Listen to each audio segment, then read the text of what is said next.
How much sitting is too much? Advice from a geriatric specialist. Today I want you to picture this. A chair. The one you sit in every morning with your coffee. In the afternoon to watch the news. At night to watch TV. Slowly, quietly, it becomes the place where you spend most of your time each day. But have you ever asked yourself, could that chair and the time you spend in it be draining your health without you even noticing? I'm Dr. Sam Wells, and you're listening to Wellness Unfolds, where aging doesn't mean weakness. Today's topic may seem small, but it's actually huge. How much sitting is too much? And for those over 60, the cost of sitting the wrong way or for too long can be steep. I once treated a patient named George, 74, living alone in Kansas. He told me I eat well, sleep fine, take my meds on time. But every time I get up from my chair, I feel like I've aged 10 more years. We discovered he was sitting for over 10 hours a day without realizing it was gradually weakening his muscles day by day. So what's the safe limit? And how can you, whether living alone or less active, still maintain healthy joints and a flexible body?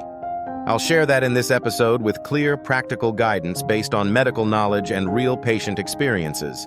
If you find this podcast helpful, don't forget to follow Wellness Unfolds, so every week you can take one more small step on your journey to better health. And if what I'm about to share makes you think of a partner, loved one, or parent, send it to them. One podcast episode might change how they think about health, and maybe even the rest of their life. Are you ready to stand up with me? Why is prolonged sitting dangerous? Let me start this part with a number. A major study in the American Journal of Sports Medicine found that people who sit for more than 8 hours a day without physical activity to counterbalance it face a 15 to 30% higher risk of early death compared to those who stay active regularly. You heard that right. No smoking, no chronic illness, but just sitting too much could shorten your life by years. Why does that happen? When you sit for long periods, especially on a soft chair without changing posture, your body almost goes into a frozen state. Blood flow slows down, muscles begin to waste away, blood sugar rises, oxygen supply to the brain drops, and most notably the hips, knees, and spine bear continuous static pressure. I once treated a patient named Margaret, 68. She lived alone, loved knitting and watching TV. On average, she sat for almost 11 hours a day, barely shifting positions. The result: after 2 years, she lost up to 15% of the muscle mass in her lower body. Her blood sugar spiked despite a healthy diet. And the worst part, her memory started to decline. You know, many people assume memory loss comes from aging or genetics. But in reality, poor blood flow to the brain from prolonged sitting is a common yet overlooked cause. I often tell my patients, sitting for too long is like choking your own blood flow and energy. It sounds harsh, but it's true. Picture yourself squeezing a garden hose. The water inside, that's your energy, oxygen, nutrients, gets blocked.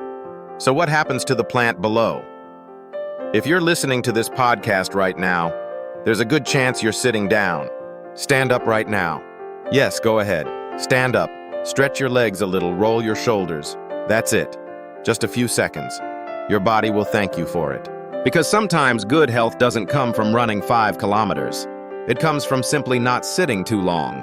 Have you ever felt your legs go numb, your head feel heavy, or your back ache after sitting for a long time?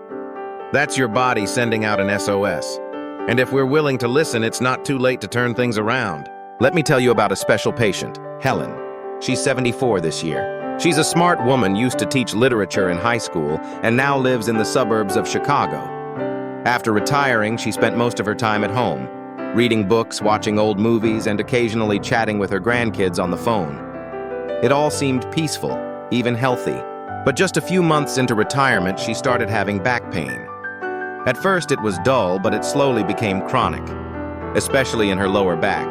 Every time she stood up from a chair, she had to push herself up with her hands and wait a few seconds before walking. Her legs would swell, especially by the end of the day. And what scared her most, she started to lose her balance. I feel like I can't control my steps anymore, she told me during our first visit. But I'm just sitting, Sam. I'm not doing anything hard. How did this happen? That broke my heart. Because the slow decline that comes from sitting too much is hard to spot until it's too late.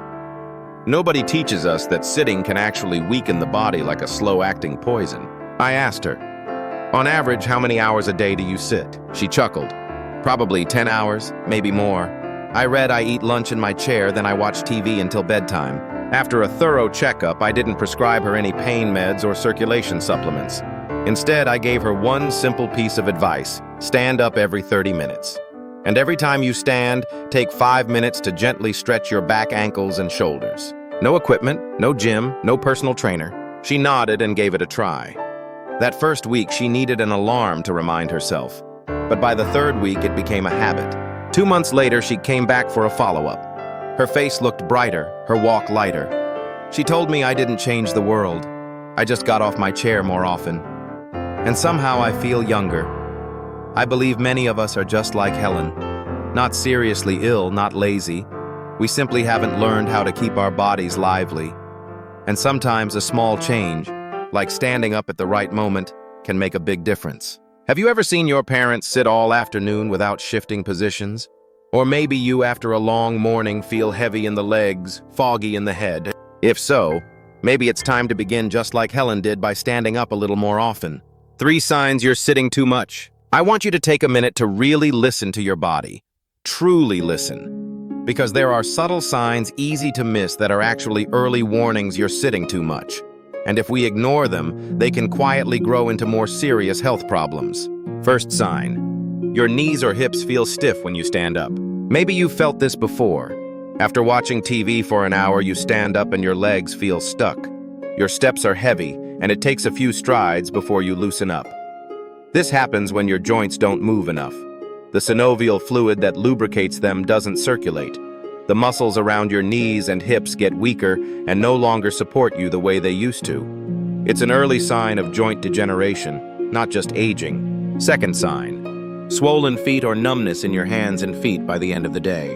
When you sit too long, especially in one position, your blood circulation slows. It becomes harder for blood to return to the heart, and fluid pools in the feet and ankles, causing swelling and heaviness. Numbness is a sign your peripheral nerves are being affected, especially in people with diabetes or vascular conditions. If your socks leave deep marks on your ankles, that could be your body telling you it's time to stand more often. Third sign: you feel tired even though you haven't done anything all day. It sounds strange, but it's very common. People who sit a lot often complain of sluggishness, mental fog, and low energy. The reason blood isn't circulating well to your brain and organs. Your muscles, which are natural powerhouses of energy, shut down from inactivity. You're not just physically tired, you're mentally drained too. If you recognize 1, 2, or even all 3 signs, don't panic. What matters isn't how many years you've been sitting, but whether you're willing to start changing that today. You don't need to run marathons. You don't need a gym membership. You just need to stand up every 30 minutes. Move gently, stretch a bit, take deep breaths. Your body will notice, and you'll feel your energy come back in a surprisingly natural way.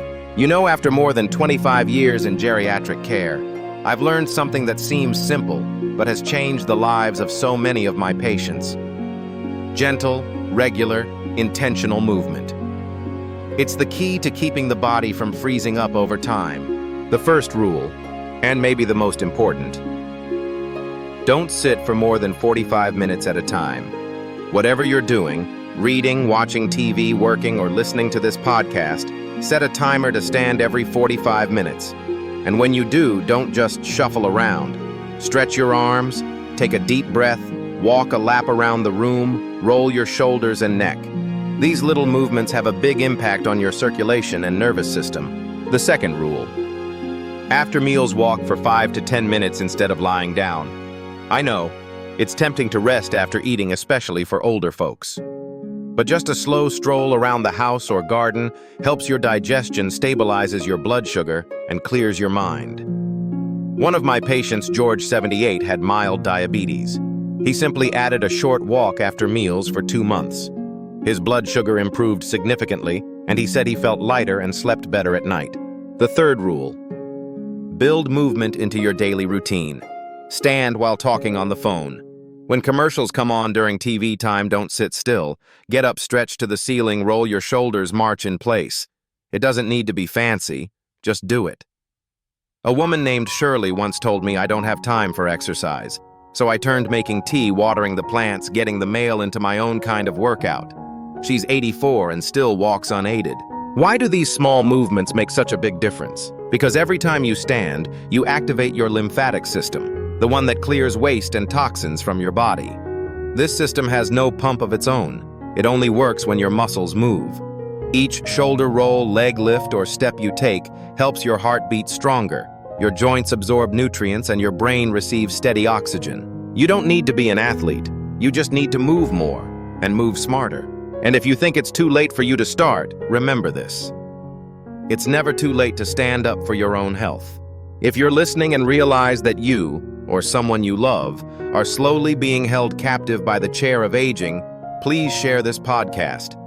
We don't grow old because of the years, but because of the habits that silently wear down our health. And sitting too long is one of the most dangerous ones. Don't let it happen in silence. Subscribe to Wellness Unfolds, where I share gentle yet profound insights to help you live healthier every day, starting from the simplest things.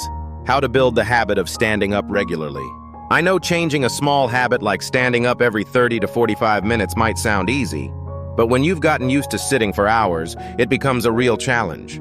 So how do we gently ease our body and mind back into motion? One effective way is to set an alarm or timer on your phone or smartwatch. Every 45 minutes, a soft chime rings like a reminder it's time to stand up and stretch a little. A tip I often give my patients is to use a small water bottle instead of a large one. That way you'll have to get up more often to refill it.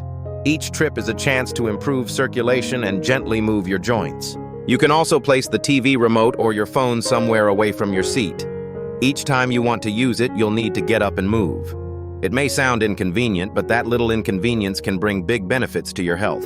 Another subtle trick is to place reminder notes like, "Has it been 30 minutes yet?" in places where you often sit for a long time, like your work desk bookshelf or the wall near the TV. These simple words act like a quiet companion, always reminding you to reconnect with your body. I once had a patient who named her alarm clock the Honest Coach. Every time it rang, she'd laugh and say, "Coach is calling." Then she'd stand up. After 3 months, she told me she had never felt her body this light before. You see, staying healthy doesn't require complicated exercises. It just takes a little more thought about your health and a little more standing. Growing older doesn't have to mean spending your days still on a couch. A simple act like standing up can unlock a healthier body, a clearer mind, and a more fulfilling life. I truly believe that everyone after 60 can do it, not through big changes, just a bit more initiative, a bit more persistence. You don't need to run or go to the gym. You just need to stand up every 30 to 45 minutes, and that small action can lead to something big you're investing in your future. A future where you're not confined to a chair, not dependent on painkillers, and not feeling left behind. I want you to remember, every time you stand up, you're telling your body, "I'm still alive, and I choose to live with purpose." You're listening to Wellness Unfolds. I'm Dr. Sam Wells. Hit that subscribe button so you won't miss any important health tips. Because living long isn't enough. You deserve to live well and free. See you in the next episode.